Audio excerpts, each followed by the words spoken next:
वंदे मातरम। कर्मचारी साथियों, विशेषकर ऐसे साथी जो पे मैनेजर या अन्य कोई ऑनलाइन कार्य करते हैं और डीएससी यानी डिजिटल सिग्नेचर सर्टिफिकेट के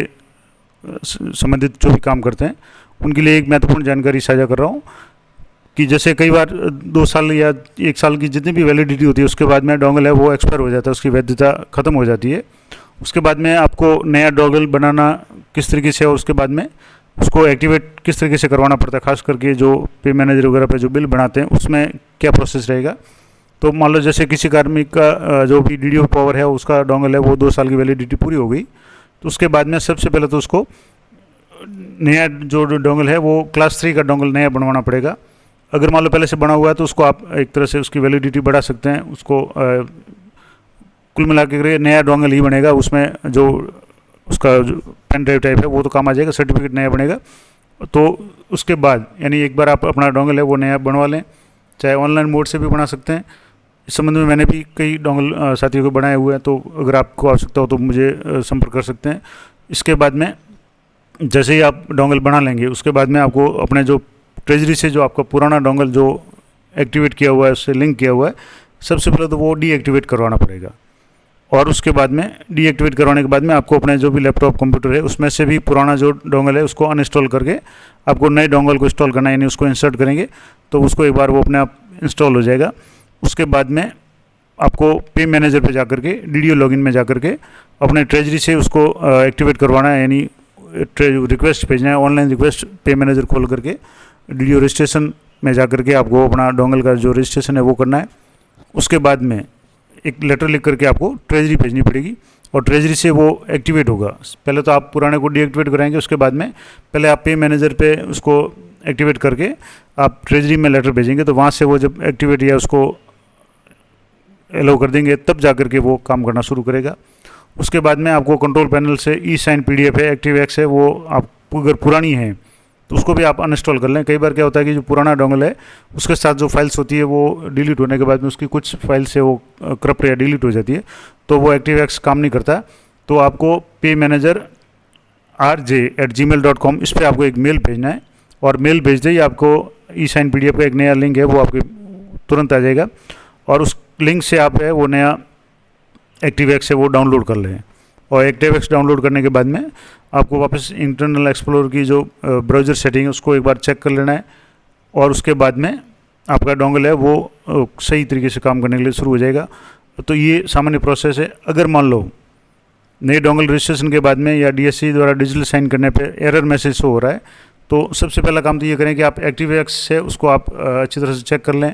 उसको नया डाउनलोड करके ही काम में लें। नेट फ्रेमवर्क 3.0 इनको आप एक बार डाउनलोड कर लें, टाइम डेट फॉर्मेट वगैरह ये सेटिंग कर लें और जो एक्सप्लोरर की जो सेटिंग है, इंटरनेट एक्सप्लोरर की जो सेटिंग है वो आप सही सेटिंग कर लें तो आपके ये डोंगल है वो काम करना शुरू कर देगा। तो ये तो सामान्य प्रोसेस है। अब ट्रेजरी से अगर आपको एक्टिवेट डीएक्टिवेट कराना है तो आपको इस तरह का एक लेटर लिखना पड़ेगा कि सबसे पहले तो आपको जैसे सक्रिय करवाना है तो उससे पहले आपको डीएक्टिवेट कराना पड़ेगा। तो सबसे पहले तो आपको अपने कार्यालय का नाम लिख करके संबंधित जो भी ट्रेजरी कोषाधिकारी उप कोषाधिकारी यानी ट्रेजरी सब ट्रेजरी जो भी है उसको एक लेटर लिखना है जिसमें डिजिटल साइन स्ट्रक्चर डीएक्टिवेट यानी निष्क्रिय करने बाबत, यानी जो पुराने स्ट्रक्चर जो या जो सर्टिफिकेट जो रजिस्टर्ड था उसको डीएक्टिवेट कराना है।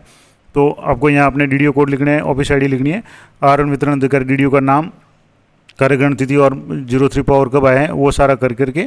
आपको ट्रेजरी में लेटर भेजना पड़ेगा। अगर आपके पास में अतिरिक्त 03 पावर है तो वो डिटेल्स भेजनी है। और डीएक्टिवेट करवाने का कारण है तो सामान्य रूप से अगर आपने नया डोंगल बनाया उसकी वैलिडिटी पूरी हो गई है तो वो कारण आप लिख दें कि पुराना डोंगल है वो एक्सपायर हो गया और नया बनवाया, इसलिए पुराने को डीएक्टिवेट करना है। कई बार मान लो किसी कर्मचारी जो डीडीओ पावर है उनका ट्रांसफ़र हो जाता है या सेवानिवृत्त हो जाते हैं तो उसके कारण भी नए जो डीडीओ पावर आ जाते हैं उसके बाद में पुराने को डीएक्टिवेट कराना पड़ेगा। तो जो भी कारण आपके संबंधित कारण जो भी उचित हो वो आपको यहाँ लिखना है और उसके बाद में अधोहस्ताक्षरकर्ता के डिजिटल सिग्नेचर को निष्क्रिय करने का श्रम करावा, यानी इसको डीएक्टिवेट करना है। यहाँ आपके जो भी नए जो डीडीओ होंगे उनके साइन होंगे, मोहर लगेगी और इस तरीके से ट्रेजरी से वो पुराना सर्टिफिकेट है वो डीएक्टिवेट हो जाएगा। डीएक्टिवेट होने के बाद में आपको पे मैनेजर पे जाना है, पे मैनेजर पे जाकर के अपना ऑनलाइन पहले रजिस्ट्रेशन डोंगल को करना है और उसके बाद में जब वो सक्सेसफुल का OTP का मैसेज आ जाए तब आपको ट्रेजरी में जाकर के अपना जो नया डोंगल है उसको एक्टिवेट करवाने के लिए एप्लीकेशन देनी है। तो या कोशिश करें कि आप ट्रेजरी में दोनों लेटर साथ में लेके जाए, वहाँ हाथों हाथ पहले डीएक्टिवेट कराएं, फिर अपना लैपटॉप पास में रखें या किसी साथी से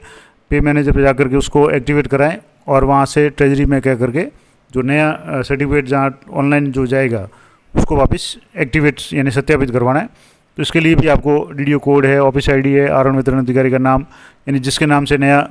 डोंगल बना है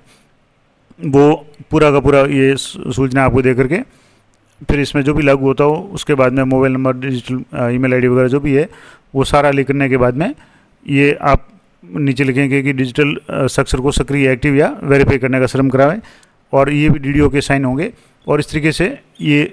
एक्टिवेशन का फॉर्म है और ये डीएक्टिवेशन का फॉर्म है। तो सबसे पहले तो आपका जो पुराना डोंगल है किसी का है वो आपको डीएक्टिवेट करवाना पड़ेगा, तभी नया डोंगल वहाँ एक्टिवेट होगा, क्योंकि डीडीओ कोड सेम होंगे। तो पहले से जब तक वो पुराना डीएक्टिवेट नहीं होगा तब तक नया है वो ऐड नहीं होगा। तो ये महत्वपूर्ण जानकारी थी। अगले वीडियो में बात करेंगे कि डीएससी से संबंधित कुछ महत्वपूर्ण जानकारियाँ मैं अगली वीडियो में साझा करूँगा, जिसमें कई इंपॉर्टेंट बातें मैं आपको बताऊँगा कि किस तरीके से आपको विंडो सेटिंग करनी है, या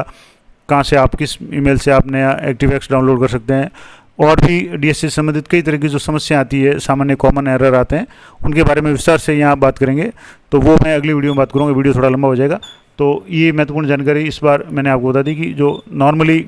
अगर डोंगल है उसकी वैलिडिटी पूरी हो जाए तो आपको क्या करना है। तो ये पूरा प्रोसेस होगा, आशा करता हूँ आपके लिए उपयोगी रहेगी। तो इसी तरह की जानकारी के लिए चैनल पर बने रहें,